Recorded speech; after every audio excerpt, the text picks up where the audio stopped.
Excel PU college ಗುರುವಾಯಿನಕೆರೆ, ಕರ್ನಾಟಕದ number 1 PU college. Admissions open now. ದಾವಣಗೆರೆಯಲ್ಲಿ ಇವತ್ತು ಮತ್ತೆ ಘಟಾನುಘಟಿಗಳ ಪ್ರಚಾರ ಕಾರ್ಯ ಇದೆ. ಕಾಂಗ್ರೆಸ್ ಬಿಜೆಪಿ ಎರಡೂ ಪಕ್ಷಗಳಿಂದಲೂ ಭರ್ಜರಿ ಪ್ರಚಾರದ ಅಬ್ಬರ ಕಾಣಸಿಗತ್ತೆ. ಮತ್ತೆ ದಾವಣಗೆರೆ ದಕ್ಷಿಣ ಪ್ರಚಾರಕ್ಕೆ ಬರ್ತಾರೆ ಸಿಎಂ ಸಿದ್ದರಾಮಯ್ಯ. ದಾವಣಗೆರೆಯಲ್ಲಿ ಸಿಎಂ ಸಿದ್ದರಾಮಯ್ಯರಿಂದ ಬಹಿರಂಗ ಸಭೆ ಕೂಡ ಇದೆ. ಬೆಳಗ್ಗೆ 11:30 ಬುದಾಳು ರಸ್ತೆಯಲ್ಲಿ ಇರುವಂಥ ದೇವಸ್ಥಾನದ ಬಯಲಿನಲ್ಲಿ ಸಭೆಯನ್ನ ಮಾಡೋರು ಇದ್ದಾರೆ ಸಿಎಂ. ಈತ ಬಿಜೆಪಿ ಅಭ್ಯರ್ಥಿ ಪರ ಬಿಜೆಪಿ ರಾಜ್ಯಾಧ್ಯಕ್ಷ BY ವಿಜಯೇಂದ್ರರಿಂದ ಕೂಡ ಮತಬೇಟೆ ಮುಂದುವರಿಯುತ್ತೆ.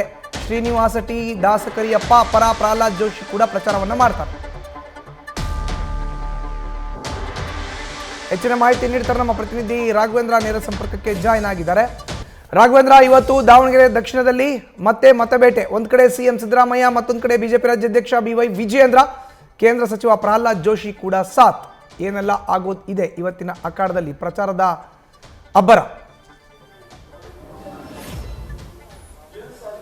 ಓಕೆ ಮಧು, ಏನಂತಂದ್ರೆ ದಾವಣಗೆರೆ ದಕ್ಷಿಣ ವಿಧಾನಸಭಾ ಕ್ಷೇತ್ರದ ಉಪಚುನಾವಣೆಯನ್ನ ಬಿಜೆಪಿ ಮತ್ತು ಕಾಂಗ್ರೆಸ್ ಎರಡೂ ಪಕ್ಷಗಳು ಕೂಡ ಬಹಳ ಒಂದು ಹೈ ವೋಲ್ಟೇಜ್ ಕ್ಷೇತ್ರವನ್ನಾಗಿ ಪರಿಗಣಿಸಿದ್ದು. ಯಾಕಂತಂದ್ರೆ ಶಾಮನೂರು ಶಿವಶಂಕರಪ್ಪ ಅವರು ಸ್ಪರ್ಧಿಸತಕ್ಕಂತಹ ಒಂದು ಕ್ಷೇತ್ರ ಇದಾಗಿರೋದ್ರಿಂದ ಶತಾಯಗತಾಯಿ ಈ ಒಂದು ಸ್ಥಾನವನ್ನ ಉಳಿಸಿಕೊಳ್ಬೇಕು ಅಂತಕ್ಕಂಥ ನಿಟ್ಟಿನಲ್ಲಿ ಕಾಂಗ್ರೆಸ್ ಈಗ ಒಂದು ರಣತಂತ್ರವನ್ನ ರೂಪಿಸ್ತಾ ಇರ್ತಕ್ಕಂಥದ್ದು. ಮಾಸ್ ಲೀಡರ್ ಸಿದ್ದರಾಮಯ್ಯನವರು ಎರಡನೇ ಬಾರಿಗೆ ಕಾಂಗ್ರೆಸ್ ಅಭ್ಯರ್ಥಿಯಾಗಿರ್ತಕ್ಕಂತಹ ಶಾಮನೂರು ಸಮರ್ಥ ಅವರ ಪರವಾಗಿ ಒಂದು ಪ್ರಚಾರವನ್ನು ಕೂಡ ಮಾಡ್ತಾ ಇದ್ದಾರೆ. ಈ ಒಂದು ಅಬ್ಬರದ ಪ್ರಚಾರದಲ್ಲಿ ಸುಮಾರು ಸಾವಿರಾರು ಜನರನ್ನ ಸೇರಿಸಿ ಒಂದು ಶಕ್ತಿ ಪ್ರದರ್ಶನವನ್ನು ಕೂಡ ಮಾಡ್ತಾರೆ. ಯಾಕಂತಂದ್ರೆ ಈ ಕ್ಷೇತ್ರದಲ್ಲಿರ್ತಕ್ಕಂತಹ ಮತದಾರರು ಈಗ ಅಲ್ಪಸಂಖ್ಯಾತ ಸಮುದಾಯದ ಮತಗಳೇನಿವೆ, ಅದೇ ರೀತಿಯಾಗಿ ಅಹಿಂದ ಮತಗಳೇನಿವೆ, ಇವು ಕಾಂಗ್ರೆಸ್ಗೆ ಬಿಟ್ಟು ಹೋಗುತ್ತೆ ಅಂತಕ್ಕಂತಹ ಚರ್ಚೆಯನ್ನು ಸಾಕಷ್ಟು ಶುರುವಾಗಿತ್ತು. ಇದನ್ನೆಲ್ಲ ಶಮನ ಮಾಡುವ ನಿಟ್ಟಿನಲ್ಲಿ ಇವತ್ತು ಸಿಎಂ ಸಿದ್ದರಾಮಯ್ಯನವರು ಒಂದು ಸಭೆಯನ್ನು ಕೂಡ ನಡೆಸ್ತಾರೆ. ಪ್ರಮುಖವಾಗಿರ್ತಕ್ಕಂತಹ ಸಮುದಾಯಗಳನ್ನ ಕರೆದು ಮಾತನಾಡಿ ಅವರನ್ನ ಒಗ್ಗೂಡಿಸುವಂತಹ ಕೆಲಸವನ್ನು ಕೂಡ ಮಾಡ್ತಾರೆ. ಹಾಗಾಗಿ ಒಂದು ಅಬ್ಬರದ ಪ್ರಚಾರ ಕಾಂಗ್ರೆಸ್ ನಡೆಯುತ್ತೆ. ಹಲವು ಕಾಂಗ್ರೆಸ್ಸಿನ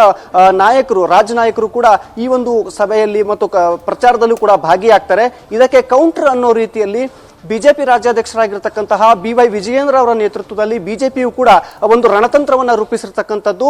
ಕೇಂದ್ರ ಸಚಿವರಾದ ಪ್ರಹ್ಲಾದ್ ಜೋಶಿ, ಅದೇ ರೀತಿ MLC ಆಗಿರ್ತಕ್ಕಂತಹ CT ರವಿ ಅವರ ನೇತೃತ್ವದಲ್ಲಿ ಒಂದು ಪ್ರಚಾರವೂ ಕೂಡ, ಅಂದ್ರೆ ಬಿಜೆಪಿ ಅಭ್ಯರ್ಥಿಯಾಗಿರ್ತಕ್ಕಂಥ ದಾಸಕರಿಯಪ್ಪ ಅವರ ಒಂದು ಪ್ರಚಾರವನ್ನು ಕೂಡ ಮಾಡ್ತಾರೆ. ಈ ಒಂದು ಸಂದರ್ಭದಲ್ಲಿ ವಿಶೇಷವಾಗಿ 25,000ಕ್ಕೂ ಹೆಚ್ಚು ಜನರನ್ನ ಸೇರಿಸಿ ಒಂದು ಶೋಭಾಯಾತ್ರೆಯನ್ನ, ಅಂದ್ರೆ ರೋಡ್ ಶೋ ಅನ್ನ ಮಾಡಬೇಕು ಅಂತಕ್ಕಂಥ ಯೋಚನೆಯನ್ನು ಕೂಡ ಸದ್ಯ ಬಿಜೆಪಿ ಮಾಡಿರ್ತಕ್ಕಂಥದ್ದು. ಅಂದ್ರೆ ದಕ್ಷಿಣ ಕ್ಷೇತ್ರದಲ್ಲಿ ಕೇವಲ ಕಾಂಗ್ರೆಸ್ ಇಲ್ಲ, ಬಿಜೆಪಿ ನಾವು ಕೂಡ ಇದೀವಿ ಅಂತಕ್ಕಂತಹ ಒಂದು ಸಂದೇಶವನ್ನ ಸಾರುವ ನಿಟ್ಟಿನಲ್ಲಿ ಈಗ ಒಂದು ಪ್ಲಾನ್ ಅನ್ನು ಕೂಡ ಮಾಡಿಕೊಂಡಿರ್ತಕ್ಕಂಥದ್ದು. ಅದೇ ರೀತಿಯಾಗಿ ಕೇಂದ್ರ ನಾಯಕರು ಸೇರಿದಂತೆ ಬಿಜೆಪಿ ರಾಜ್ಯಾಧ್ಯಕ್ಷರಾಗಿರ್ತಕ್ಕಂತಹ BY ವಿಜಯೇಂದ್ರ ಅವರ ನೇತೃತ್ವದಲ್ಲಿ ಒಂದು ರೋಡ್ ಶೋ ಕೂಡ ನಡೆಯುತ್ತೆ.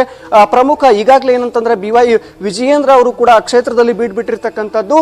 ಹಲವು ಬೂತ್ ಮಟ್ಟದ ಕಾರ್ಯಕರ್ತರನ್ನ ಕರೆದು ಒಂದು ಸಭೆಯನ್ನು ಕೂಡ ಮಾಡಿದ್ದಾರೆ. ಸಭೆಯಲ್ಲಿ ಬಿಜೆಪಿಗೆ ಬರಬಹುದಾಗಿರ್ತಕ್ಕಂಥ ಮತಗಳೆಷ್ಟು, ಈ ಬಾರಿ ಎಷ್ಟು ಹೆಚ್ಚು ಮತಗಳನ್ನ ನಾವು ಬಿಜೆಪಿಯವರು ಸೆಳೆಯಬೇಕು, ಮೂಲವಾಗಿ ಕಾಂಗ್ರೆಸ್ಸಿನ ಎಷ್ಟು ಮತಗಳು ನಮಗೆ ರಿಟೈನ್ ಆಗುತ್ತೆ ಅಂತಕ್ಕಂಥ ವಿಚಾರವಾಗಿ ಪ್ರತಿಯೊಂದು ಬೂತ್ ಮಟ್ಟದ ಕಾರ್ಯಕರ್ತರಿಂದಲೂ ಕೂಡ ಸಾಕಷ್ಟು ಮಾಹಿತಿಯನ್ನ ಕಲೆ ಹಾಕಿದ್ದು, ಶತಾಯಗತಾಯವಾಗಿ ದಾವಣಗೆರೆ ದಕ್ಷಿಣ ವಿಧಾನಸಭಾ ಕ್ಷೇತ್ರವನ್ನ ಬಿಜೆಪಿ ತೆಕ್ಕೆಗೆ ಪಡೆಯಬೇಕು ಅಂತಕ್ಕಂಥ ನಿಟ್ಟಿನಲ್ಲಿ ಎರಡೂ ಪಕ್ಷಗಳು ಕೂಡ ಈಗ ಒಂದು ಅಬ್ಬರದ ಪ್ರಚಾರವನ್ನು ಕೂಡ ಮಾಡ್ತಾ ಇದ್ದಾರೆ. ಮಧುಸೂದನ್, ಧನ್ಯವಾದ ರಾಘವೇಂದ್ರ ನಿಮ್ಮ ಮಾಹಿತಿಗೆ.